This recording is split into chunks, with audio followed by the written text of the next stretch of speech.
शाज़िया कहती है कि मुझे तो ऐसा लग रहा है औरंगज़ेब चंद ही दिनों में ये औरत उसको निकाल बाहर फेंकेगी, क्योंकि जैसे ही इसको पता चलेगा कि इसके पास आखिर कैसी कैसी ताकतें हैं, तो वो भी इसको एक पल के लिए अपने घर में बर्दाश्त नहीं करेगी।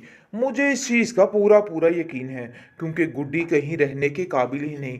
और वैसे भी सोनिया जो उसकी बेटी है, उसके तो तौर तरीके मुझे उसके साथ कुछ अजीब ही लगे हैं।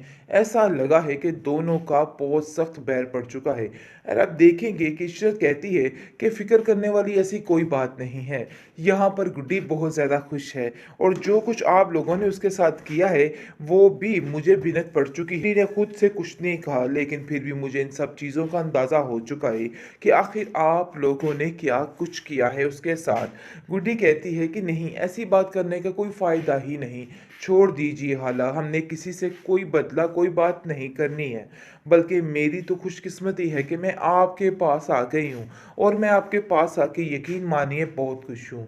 सोनिया कहती है कि बस यहाँ से अब जाने की तैयारी करो, क्योंकि मैंने पापा से बात कर ली है। तुम यहाँ पर मज़ीद नहीं रह सकती हो। जिसको सुनकर मज़ीद गुस्से में आ जाती है और कहती है कि तुम्हारा दिमाग ख़राब हो चुका है, गुड्डी यहाँ से कहीं नहीं जाएगी।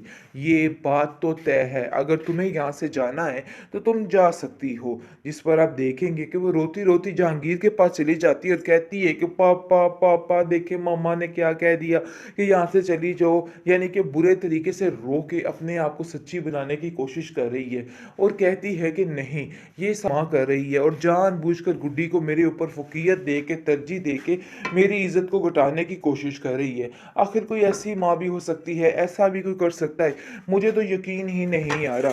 जिसको सुनकर आप देखेंगे कि जहांगीर कहता है कि मैं तुम्हारी माँ से बात करता हूँ, तुम परेशान मत हो, सब ठीक हो जाएगा। मुझे यकीन है कि तुम्हें ज़रूर कोई गलतफ़हमी हुई है, क्योंकि ऐसा नहीं हो सकता है। अक्लमंदी इसी काम में है कि तुम्हें इशरत बाजी से फ़ोन पर राब्ता रखना होगा और उनसे मिलना-जुलना रखना होगा। कहीं ऐसा ना हो कि हर सारे जो कुछ भी है जायदाद, उसकी अकेली वारिस इशरत बाजी ही ना बन जाए। हमारे इससे कुछ ना आए। इसलिए मेरा तो दिल है कि बहुत जल्द उसको हम वापस ले आएँ, ताकि सारा कुछ अच्छे तरीके से हो सके। जिसको सुनकर आप देखेंगे कि वो कहती है कि बात तो आपकी बिल्कुल ठीक है। मैं भी यही सोच रही थी कि हमें ये काम बहुत जल्दी करना होगा, क्योंकि अब वक्त बहुत कम है और हमें अब उसके साथ बातचीत रखनी होगी। इसलिए वो बार बार कॉल करती है और इशरत भी काफ़ी हैरान होती है कि आखिर शाज़िया इतनी ज़्यादा मुझसे अटैच कैसे हो रही है। हालांकि जहांगीर ने तो उसके शोर के साथ बहुत ही बुरा किया है, लेकिन फिर भी इतने मीठे अंदाज से बात करना बहुत ही मुश्किल काम है। तो आखिर ये मुश्किल काम कैसे सरअंजाम दे देती है।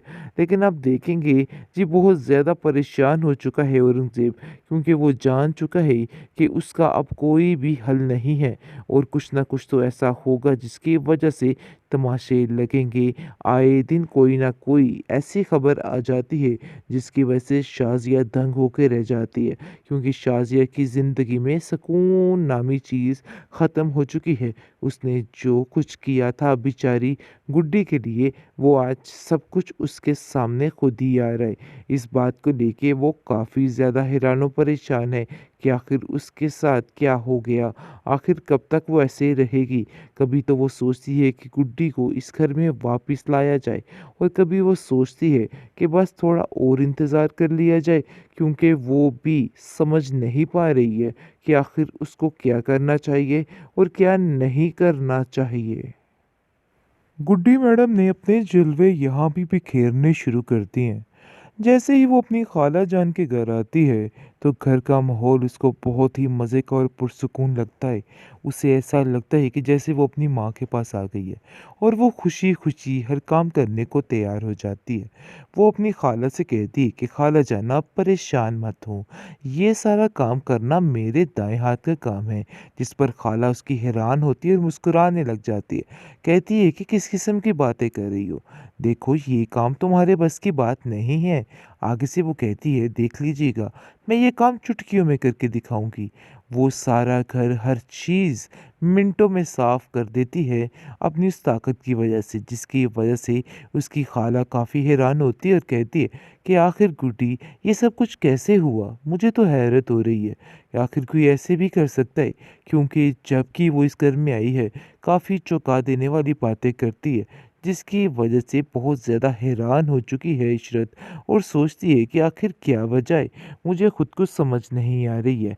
जिस पर आप देखेंगे कि वो सोचती है कि इसको किसी डॉक्टर को चेक करवाया जाए, लेकिन उससे पहले वो इस बारे में शाज़िया से बात करती है और शाज़िया को कहती है कि मुझे ऐसा लगता है कि जैसे कोई ना कोई मसला ज़रूर है। शाज़िया जो है वो कहती है कि मैं खुद इस बात पर हक्की-बक्की रह जाती थी और काफ़ी ज़्यादा परेशान भी होती थी कि ऐसा ही है, आप बिल्कुल ठीक कह रही हैं। इससे कुछ इस तरह की बातें करती है कि बंदा खौफ ही खा जाता है। मैं तो सही बताऊँ कि इससे डर चुकी थी और बहुत ज़्यादा खौफ आता था मुझे इसकी बातों से।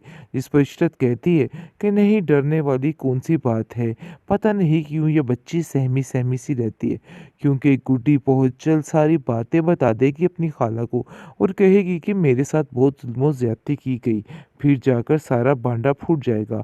दूसरी तरफ औरंगज़ेब चालाकी की हदें पार कर रहे और कहता है कि देखो शाज़िया, अक्लमंदी इसी काम में है कि तुम्हें इशरत बाजी से फ़ोन पर राब्ता रखना होगा और उनसे मिलना-जुलना रखना होगा। कहीं ऐसा ना हो कि हर सारे जो कुछ भी है जायदाद, उसकी अकेली वारिस इशरत बाजी ही ना बन जाए, हमारे इससे कुछ ना आए। इसलिए मेरा तो दिल है कि बहुत जल्द उसको हम वापस ले आएँ, ताकि सारा कुछ अच्छे तरीके से हो सके। जिसको सुनकर आप देखेंगे कि वो कहती है कि बात तो आपकी बिल्कुल ठीक है। मैं भी यही सोच रही थी कि हमें ये काम बहुत जल्दी करना होगा, क्योंकि अब वक़्त बहुत कम है और हमें अब उसके साथ बातचीत रखनी होगी। इसलिए वो बार-बार कॉल करती है और इशरत भी काफ़ी हैरान होती है कि आखिर शाज़िया इतनी ज़्यादा मुझसे अटैच कैसे हो रही है। हालाँकि जहांगीर ने तो उसके शोहर के साथ बहुत ही बुरा किया है, लेकिन फिर भी इतने मीठे अंदाज़ से बात करना बहुत ही मुश्किल काम है। तो आखिर ये मुश्किल काम कैसे सरअंजाम दे देती है। लेकिन आप देखेंगे जी, बहुत ज़्यादा परेशान हो चुका है औरंगज़ेब, क्योंकि वो जान चुका है कि उसका अब कोई भी हल नहीं है और कुछ ना कुछ तो ऐसा होगा जिसकी वजह से तमाशे लगेंगे। आए दिन कोई ना कोई ऐसी खबर आ जाती है जिसकी वजह से शाज़िया दंग होके रह जाती है, क्योंकि शाज़िया की ज़िंदगी में सुकून नामी चीज़ ख़त्म हो चुकी है। उसने जो कुछ किया था बेचारी गुड्डी के लिए, वो आज सब कुछ उसके सामने खुद ही आ रहा है। इस बात को लेके वो काफ़ी ज़्यादा हैरान और परेशान है कि आखिर उसके साथ क्या हो गया? आखिर कब तक वो ऐसे ही रहेगी? कभी तो वो सोचती है कि गुड्डी को इस घर में वापस लाया जाए और कभी वो सोचती है कि बस थोड़ा और इंतज़ार कर लिया जाए, क्योंकि वो भी समझ नहीं पा रही है कि आखिर उसको क्या करना चाहिए और क्या नहीं